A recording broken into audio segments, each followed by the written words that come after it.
자, 오늘 하나님의 말씀 보도록 하겠습니다. 누가복음 2장 8절에서 20절입니다.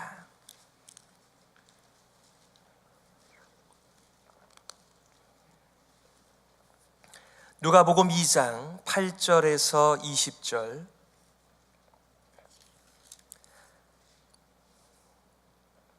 누가복음 2장 8절에서 20절 다 같이 한 목소리로 봉독하겠습니다. 다 같이요. 그 지경에 목자들이 밖에서 밤에 자기 양떼를 지키더니 주의 사자가 곁에 서고 주의 영광이 저희를 두루 비추매 크게 무서워하는지라. 천사가 이르되 무서워 말라. 보라, 내가 온 백성에게 미칠 큰 기쁨의 좋은 소식을 너희에게 전하노라. 오늘날 다윗의 동네에 너희를 위하여 구주가 나셨으니 곧 그리스도 주시니라. 너희가 가서 강보에 쌓여 구유에 누인 아기를 보리니 이것이 너희에게 표적이니라 하더니 호련히 허다한 천군이 그 천사와 함께 있어 하나님을 찬송하여 가로되 지극히 높은 곳에서는 하나님께 영광이요 땅에서는 기뻐하심을 입은 사람들 중에 평화로다 하니라. 천사들이 떠나 하늘로 올라가니 목자가 서로 말하되 이제 베들레헴까지 가서 주께서 우리에게 알리신 바 이루어진 일을 보자 하고 빨리 가서 마리아와 요셉과 구유에 누인 아기를 찾아서 보고 천사가 자기들에게 이 아기에 대하여 말한 것을 고하니 듣는 자가 다 목자의 말하는 일을 기이히 여기되 마리아는 이 모든 말을 마음에 지키어 생각하니라. 목자가 자기들에게 이르던 바와 같이 듣고 본 그 모든 것을 인하여 하나님께 영광을 돌리고 찬송하며 돌아가니라. 아멘. 큰 기쁨의 좋은 소식이라는 제목 가지고 말씀 증거하겠습니다. 여러분, 어린 시절의 성탄절은 어떠했습니까? 우리 모두가 다 기독교의 문화 속에 있었으면 말할 것도 없겠지만 그렇지 않다고 하더라도 이 성탄절은 모든 사람들에게 좋은 마음들을 품게 하는 그런 계절이고 그런 절기라고 생각합니다. 아무래도 성탄절이 되게 되면 우리가 카드를 주고받습니다. 우리가 교회에 들어올 때에 제일 먼저 맞이하는 성탄 추리나 장식들을 또한 우리가 떠올리게 되지요. 저도 어렸을 때에 성탄절에 그 전날 일찍 잠을 청하고 제일 먼저 일어나면 하는 일이 이 머리맡을 뒤지는 것입니다. 보통 이제 선물을 우리 자녀들이, 제가 누나들이 3명이고 제가 막내였는데 이렇게 다 같이 그 잠을 자잖아요. 그러면 그 위에다가 부모님들께서 이렇게 선물을 놓아두셨습니다. 그래서 선물을 끌러보고 또 기쁨을 서로 나누었던 그런 기억들이 해마다 있었던 것을 기억합니다. 참 좋은 추억이라고 생각해요. 여러분은 왜 우리가 카드를 주고받고 선물을 주고받고 추리를 통해서 장식을 통해서 이렇게 기쁨의 날을 맞이하는 것일까요? 이 모든 것들이 다 상징들입니다. 미닝이 있어요. 여러분, 선물을 우리가 준비하여 서로 주고받는 이유들은 무엇입니까? 바로 하나님께서 온 인류를 위하여 가장 큰 선물을 준비하셨기 때문에 그렇습니다.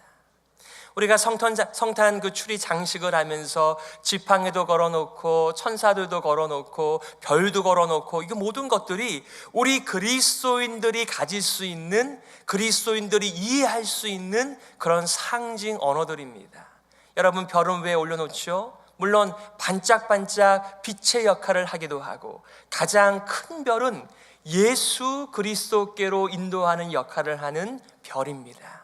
지팡이를 걸어 놓으면서 진정한 우리의 목자가 되어주시는 예수 그리스도, 예수님은 자기를 가리켜서 나는 선한 목자다, 양들을 위하여 생명을 바친다라고 표현하셨기에 우리는 단순히 장식 정도로 끝나는 것이 아니라 거기에 우리의 구세주와 주님을 향한 중요한 메시지들이 거기에 담겨 있고 표현하고 살아가는 것을 우리가 압니다. 우리 헤브론 교회는 그것을 하지 않는 것 같아요. 그냥 이렇게 화면에만 띄워주시는 것 같은데, 보통 이제 대강절 혹은 대림절, 에르벤트라고 말하죠. 주님의 오심을 기다리는 이 4주 동안에 이 초 4개를 준비해서 첫 번째 대강절날 불을 하나 켭니다. 두 번째 대강절날 촛불을 하나 더 킵니다. 이것은 무엇을 또 의미하는 것일까요? 바로 세상의 빛이 되시는 예수 그리스도가 점점 밝아지는 이런 것을 우리들이 꿈꾸면서 온 세상이 그리스도의 아름다운 통치 안에 들어가면 참 좋겠다, 이런 우리들의 소망을 담아서 그렇게 하는 것입니다. 간혹 가다 보면요, 어떤 분들은 이 거꾸로 올라가시는 분들도 계십니다. 여러분, 우리는 비록 아기 예수를 기념하는 것은 맞지만 우리가 더 이상 아기 예수를 경배하는 것은 아닙니다. 여러분 생각해 보세요. 우리에게 있는 예수 그리스도는 더 이상 아기로 계시지 않습니다. 물론 아기 예수로 이 세상에 성육신한 것은 맞지만 우리는 우리를 위하여 그의 깨끗한 인생을 사시고 그의 의를 우리 가운데 덧입혀 주시는 그의 전생애를 복음서를 통하여 만납니다. 그뿐만인가요? 이사야 53장에 예언된 그 고난받는 종이 당하는 모든 고난과 수치와 모욕을, 그리고 죽임을 당한 예수님을 우리는 다 알고 있습니다. 그리고 그분이 약속대로 3일 만에 부활하시고 승천하시고 하나님 우편에 앉아서 우리를 다스리며 기도하시며 중보하신다는 것도 알고 있는데 우리가 다시 거꾸로 올라갈 수는 없는 것이겠죠. 하지만 우리는 매년 맞이하는 이 성탄절을 작년과 똑같은 성탄절로 맞이하는 것도 아닙니다. 왜 그렇습니까? 오늘 본문에서 우리가 말씀을 나누겠습니다마는 이 성탄의 신비에 대해서는 다 깨달은 사람이 아무도 없습니다. 점점점 알아가는 데 가운데 있다 보니까 우리는 매년마다 새로운 성탄을 맞이하게 되는 것입니다. 저와 여러분의 그리스도를 향한 이 그리스도를 보내주신 하나님에 대한 성령 하나님의 우리를 깨닫게 하심, 이 모든 것들이 점점 우리로 하여금 새롭고 더욱더 준비되어진 의미가 깊은 그런 성탄절을 맞이하게 하는 것이지요. 이런 성장이 없다면 제가 어떤 분에게 이런 말씀 드린 적이 있습니다. 목사님, 성탄절이 없었으면 좋겠습니다. 그래서 아니, 왜 그래요? 선물 준비하는 것이 너무 힘듭니다.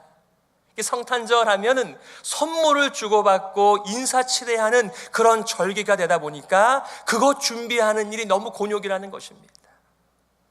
아마 자녀들이 많은 부모님들께는 더욱더 그런 고민들이 많으실 것입니다. 한 번은 우리 부부가 이 아이들의 그 성탄 선물이 준비가 되지 않았기 때문에 우리 어른들 생각하고 아이들한테 캐시를 주자.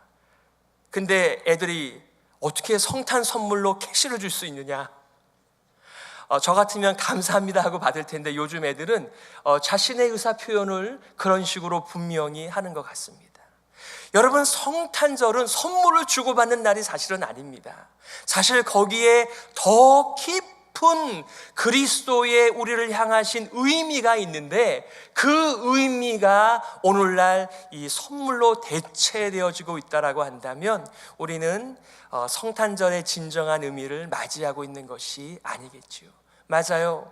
카드를 더 많이 주고 받으십시오. 선물을 더 많이 주고 받으십시오. 추리도 더 화려하게 하십시오. 하지만 그 모든 것들에는 알맹이가 있어야 되고 내용이 있어야 되고 의미가 있어야 되는데 바로 우리를 어둠과 죽음과 죄에서 건져주실 구세주가 오셨다라고 하는 메시지를 여러분 놓치지 마세요.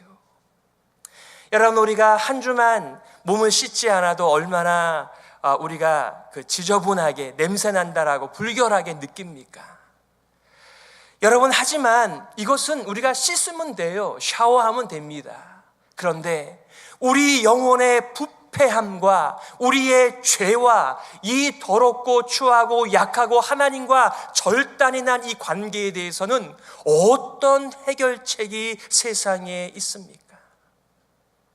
여러분, 하나님과 우리 인생의 관계는요, 원수지간이었다라고 말을 합니다. 심지어는 죽었던 관계라고 말하며 이 관계에 손을 댈 수 있는 사람은 이 세상에 아무도 없습니다. 그런데 바로 하나님과 우리 인생과의 무너진 그 관계와 아무도 건들 수 없는 그 멀고 깊은 그 간격을 주 예수 그리스도 성탄에 이 역사적인 일이 이루어졌기에 우리에게는 매년마다 다른 성탄을 맞이하고 살아가는 줄 믿습니다. 오늘 본문의 말씀을 잠시 요약해 드리면 이렇습니다. 1절부터 7절까지는 약속대로 베들레헴에 탄생하신 예수 그리스도가 나옵니다. 8절부터 14절까지는 목자들에게 구세주의 탄생을 알리는 천사들과 하늘의 찬양이 있습니다. 15절부터 20절까지는 이 계시를 확인하는 목자들과 사람들의 반응이 나오지요. 여러분, 그 당시에 목자들은 비천한 사람들이었습니다. 목자라고 하는 직업이 비천하다라기보다는 유대인의 경건한 사람들의 관점에서 볼 때에 목자라고 하는 직업은 경건해질래야 경건해질 수 없는 그런 직업이었습니다. 여러분, 다윗 시대에는 그 목자라고 하는 직업이 가업이었는지는 모르겠지만 그 이후에 많은 어려움을 겪은 목자들이 이제는 자기의 양들만 목양하는, 지키는, 돌보는 그러한 본연의 일보다는, 본연의 일도 하지만은 다른 사람의 지경을 넘어가서 약탈하는 일들을 심지어 하기도 하였습니다. 그래서 사람들이 목자 그러면 비천한 직업이고 멸시받는 직업이라고 하는 인상을 가지고 있었던 때가 바로 그 당시의 분위기였습니다.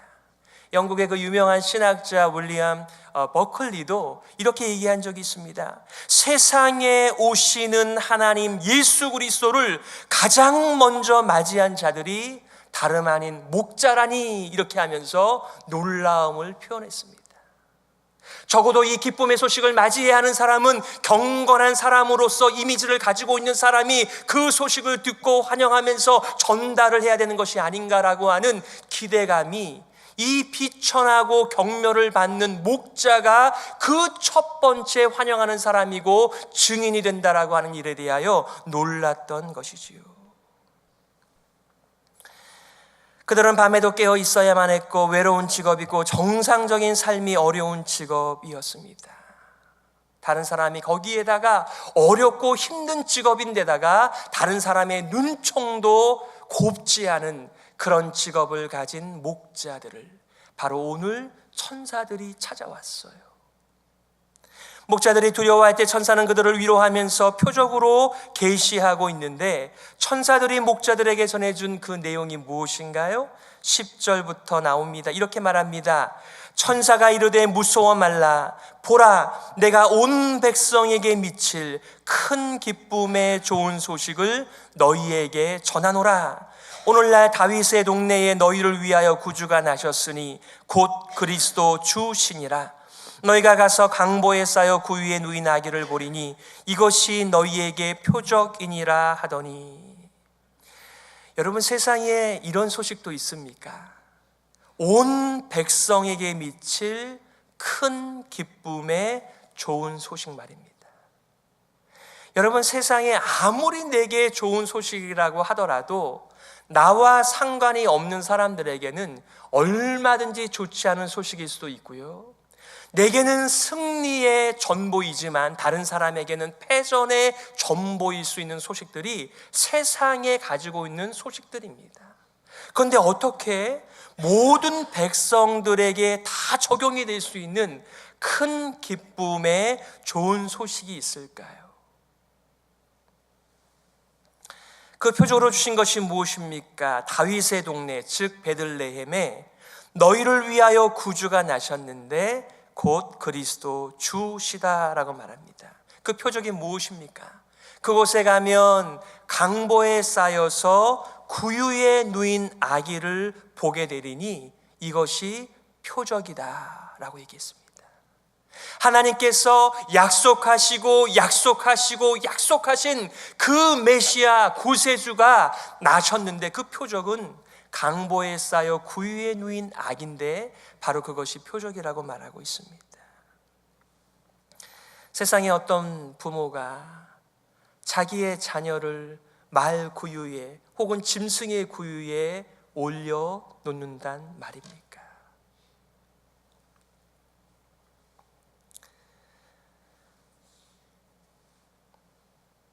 이 소식을 전하면서 갑자기 하늘에서 찬송 소리가 났습니다. 우리가 그렇게 유명하게 사용하는 호련히 허다한 천군이 그 천사와 함께 있어 하나님을 찬송하여 가로되 지극히 높은 곳에서는 하나님께 영광이요 땅에서는 기뻐하심을 입은 사람들 중에 평화로다 하니라.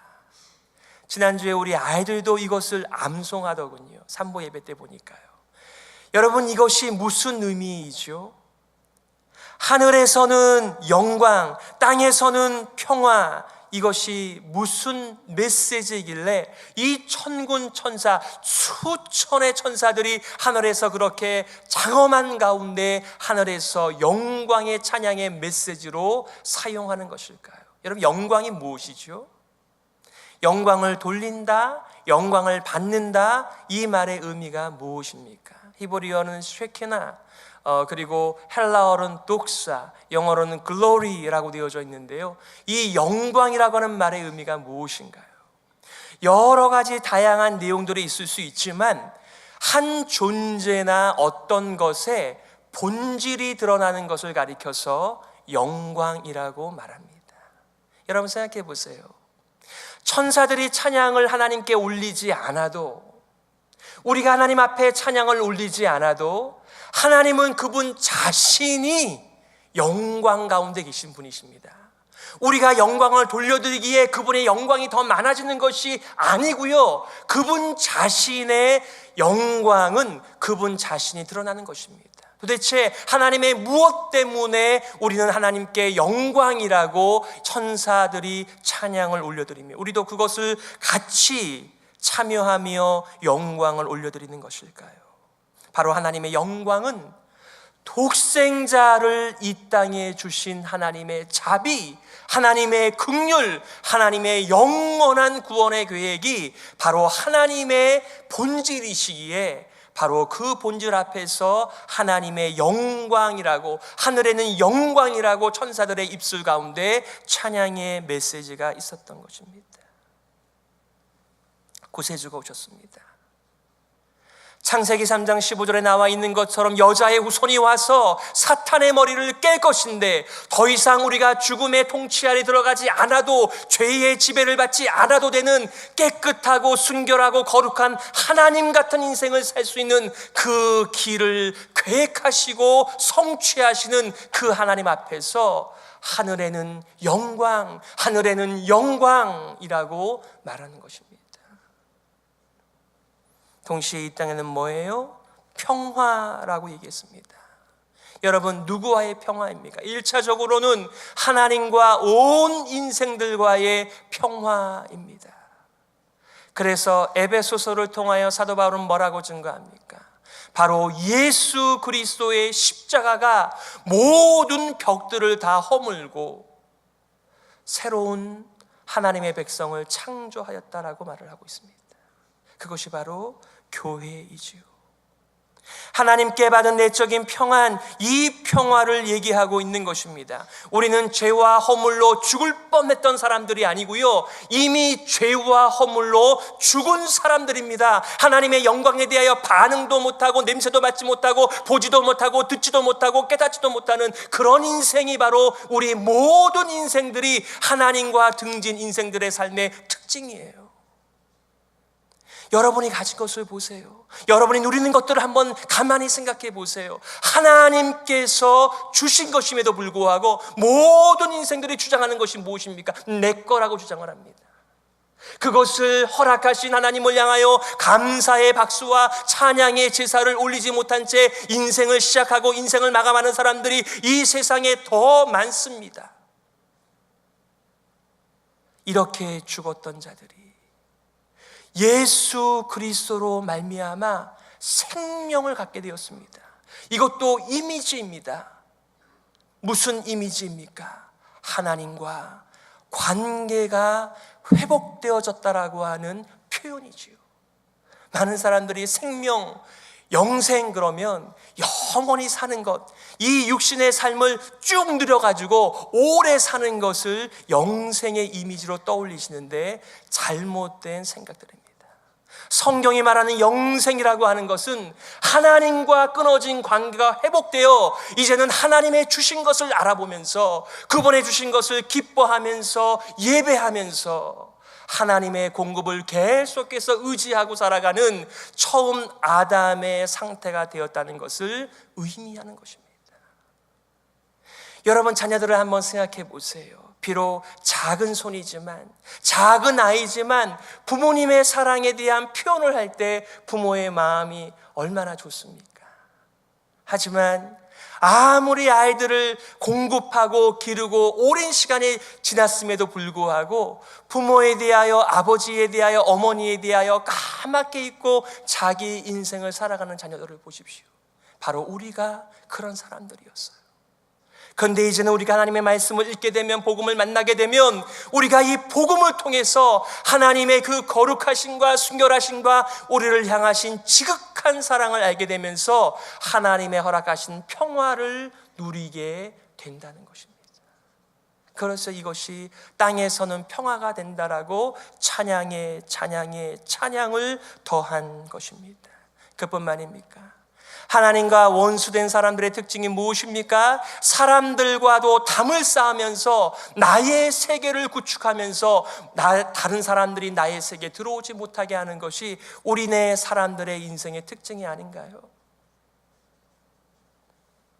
그런데 이제는 우리가 어떻게 살게 되었습니까? 다른 사람을 염두에 둔 인생을 살 수 있는 능력이 생겼는데 어디에서 온 것입니까? 하나님으로부터 온 것입니다. 영생으로부터 온 것입니다. 예수 그리스도를 통하여 오게 된 것입니다. 이것이 바로 영생이에요. 자기밖에 모르고 인생의 왕자 위에 자신이 왕이 되어 이 세상을 통치하며 하나님도 없는 인생을 살았던 인생이 예수 그리스도로 말미암아 내 위에 하나님이 계신 것과 그 하나님을 의지하면서 내가 살아가는 세상을 향하여, 영혼을 향하여 바라보는 그 마음이 생기는 것, 우리가 영생을 가졌다라고 하는 것의 증거들이지요. 목사님, 세상에 그리스도인들보다 착한 일 많이 하고 살아가는 사람 많더군요. 그런 사람들은 뭡니까? 그분들의 선행이 나쁘다는 것이 아닙니다. 하지만 그분들의 선행은요, 자신을 위하여 선행을 하는 것입니다. 저와 여러분의 삶 가운데 다른 사람을 생각할 수 있는 마음은 하나님께서 주시는 것이고요, 하나님을 생각할 수 있는 그 마음은 예수 그리스도의 보혈의 능력밖에 없다는 것을 여러분들께서 선행을 하려면 할수록 더욱 깨닫게 되실걸요. 우리 안에는 선행을 행할 만한 능력이 없습니다. 세 번째는 계시를 확인하는 목자들과 사람들의 반응이 나옵니다.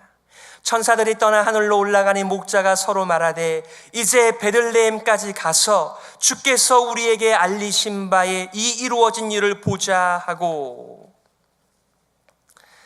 여러분, 다시 한번 말씀을 드리지만 하나님께서는 이해가 가지 않습니다. 어떻게 이렇게 복된 소식을 성전의 제사장도 아닌, 회당의 사람들도 아닌, 랍비들도 아닌 이 무명의 비천한 목자들, 아무도 목자들을 찾아오지 않는데 그들을 방문하셔서 이 복된 소식을 맡길 수가 있으실까요? 그들은 구세주의 계시를 안고 달려가고 있습니다. 정말 이 천사들이 전해준 그 소식대로 이 이루어진 일을 보자고 그들이 앞다투어 가는 것을 봅니다. 확인합니다. 요셉을 만납니다. 마리아를 만납니다. 그 위에 아기를 만납니다. 그리고 확인하는 정도로 끝나는 것이 아니라 복음의 증거자가 되었습니다. 그리고 천사해 주신 메시지를 전달해 줄 때 사람들 놀랐지만 마리아는 어떻게 했다고요? 듣는 자가 다 목자의 말하는 일을 기이 여기되 마리아는 이 모든 말을 마음에 지키어 생각하니라 그랬습니다. 그 어린 소녀가, 남자도 알지 못하는 그 어린 소녀가 아이를 잉태하고 그리고 그 아이를 출산했었을 때에 어떠한 마음이었을까요? 그런데 그녀에게 이 목자의 선포, 목자의 증거, 목자의 이 복음에 대한 그 전달이 얼마나 커다란 위로와 격려와 그의 인생을 믿음으로 살아가는데 큰 힘이 되었을까요? 바로 이 역할을 우리가 볼 때에는 비천하다라고 말하며 경멸을 받는 사람들이라고 말하며 그 직업은 가져서는 안 된다라고 하는 사람들이 그 역할을 감당한 것입니다.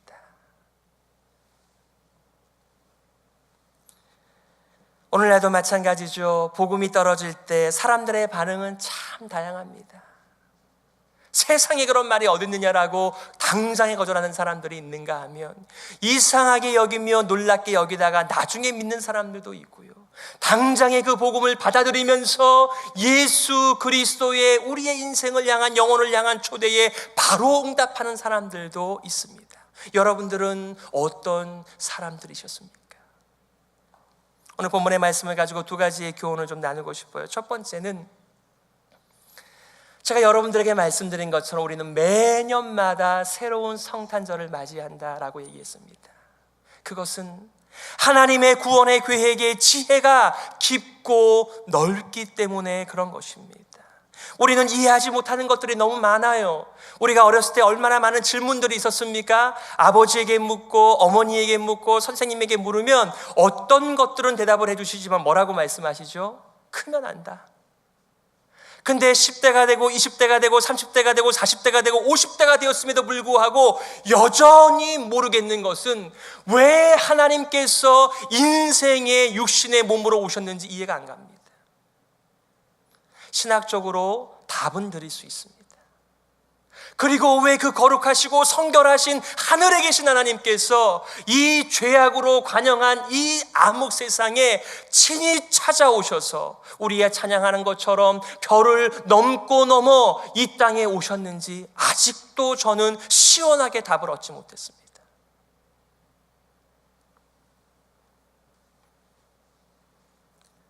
사람들이 망쳐놓은 세상을 어떻게 구원하시는지는 아마도 하나님께서 우리를 부르실 때까지 아니면 예수 그리스도께서 이 땅에 오실 때까지 두고 깨닫는 하늘의 신비라고 생각이 듭니다.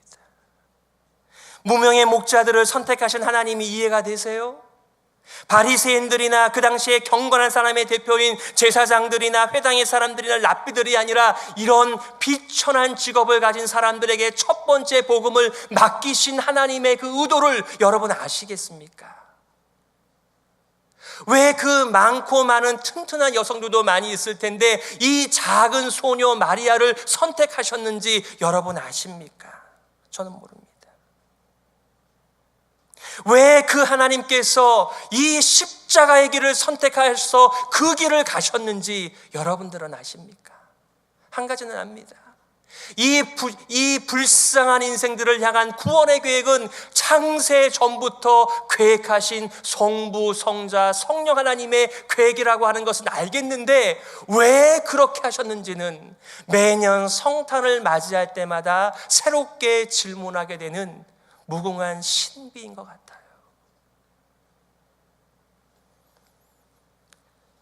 하지만 말씀에 의존하고 살아가는 사람들, 바로 성탄의 사람들인 줄 믿습니다. 여러분, 고린도전서 이렇게 말합니다. 하나님의 미련한 것이 사람보다 지혜가 있고 하나님의 약한 것이 사람보다 강하니라. 또한 뭐라고 말씀하죠? 하나님의 지혜에 있어서는 이 세상이 자기 지혜로 하나님을 알지 못하는 거로 하나님께서 전도에 미련한 것으로 믿는 자들을 구원하시기를 기뻐하셨도다라고 말합니다. 여러분, 우리는 정말 흐트러 놓은 퍼즐 조각처럼 매년마다 새롭게 깨달은 성탄의 의미와 하나님의 성품과 그분의 본질 앞에서 새로운 성탄절 앞에 서 있는 것입니다. 그리고 내가 다 이해는 하지 못하지만 우리를 향하신 그 하늘의 영광, 바로 하나님의 그 긍휼과 사랑과 은혜 앞에서 우리도 목자들처럼 다 이해가 되는 것은 아니지만 그 말씀에 의지해서 살아가는 사람들, 바로 그런 사람들이 참된 성탄을 맞이하며 기대하며 살아가는 사람들인 줄 믿습니다. 그런 사람들이 우리가 되었으면 좋겠어요. 두 번째, 이 목자들이 천사들이 전해준 복음을 맡아서 그들이 그것을 확인하고 전달하고 하나님께 찬송과 영광을 올려드린 것처럼 이 복음을 이제는 교회가 맡게 되었다는 것을 여러분 아시지요? 목자들은 복음의 첫 번째 증인이었습니다. 그들은 확인하는 것으로 끝나지 않았습니다. 그것을 전달할 뿐만 아니라 그것을 가지고 하나님 앞에 찬양과 경배를 올려드렸습니다. 바로 우리가 매주 주일마다 모이는 이유도 바로 이 이유가 되는 것입니다. 그 유명한 로마서 1장 16절의 메시지처럼 내가 복음을 부끄러워하지 아니하노니 이 복음은 모든 믿는 자들에게 구원을 주시는 하나님의 능력이 됨이라. 여러분, 매 주일이 매주 온다라고 생각하세요? 그렇지 않더군요. 어떤 사람들에게는 그 주일이 마지막 주일이 되기도 합니다. 정말 많은 사람들이 이곳에 오고 싶어 하지만 여러 가지 이유 때문에 이곳에 오지 못하는 분들도 많이 있습니다. 그럼에도 불구하고 우리가 이렇게 아침을 깨우면서 주님의 몸된 교회당으로 나와 참된 교회의 이 가족들 속에서 복음을 새롭게 깨닫고 복음을 붙드는 이 일은 우리 교회가 맡은 사명이요 책임인 것을 우리가 압니다. 여러분, 성탄절을 맞이해서 선물도 주고받으시고 카드도 나누시고 추리도 장식하시고 이벤트도 하시면서 많은 축하 행사들을 12월에만 하시지 마십시오. 우리는 12월에만 복음을 전하는 교회가 아니라 매월마다 주 예수 그리스도의 우리를 향하신, 인류를 향하신 복음을 위하여 복음을 맡은 교회라고 하는 것을 잊지 마시고 이 성탄절에 더욱더 새로운 마음이 돼서 복음을 확인하고 복음을 전하고 복음 때문에 하나님 앞에 찬양과 경배를 올려드리는 진정한 성탄의 사람들이 되시기를 주 예수 그리스도의 이름으로 축복합니다. 오늘 이 말씀을 붙들고 함께 기도했으면 좋겠습니다. 하나님, 주님의 복음, 주님의 지혜 너무나 깊고 너무나 넓기 때문에 잘 깨닫지 못하지만 이 귀를 뚫어주시고 눈을 열어주셔서 복음을 점점 알아가도록 은혜 내리어 주시옵소서. 그리고 교회에 복음을 맡은 교회답게 항상 복음을 전하고 확인하고 복음 때문에 감사와 찬양을 올리는 교회 되게 하여 주시옵소서. 우리 말씀에 의지하면서 함께 기도하겠습니다.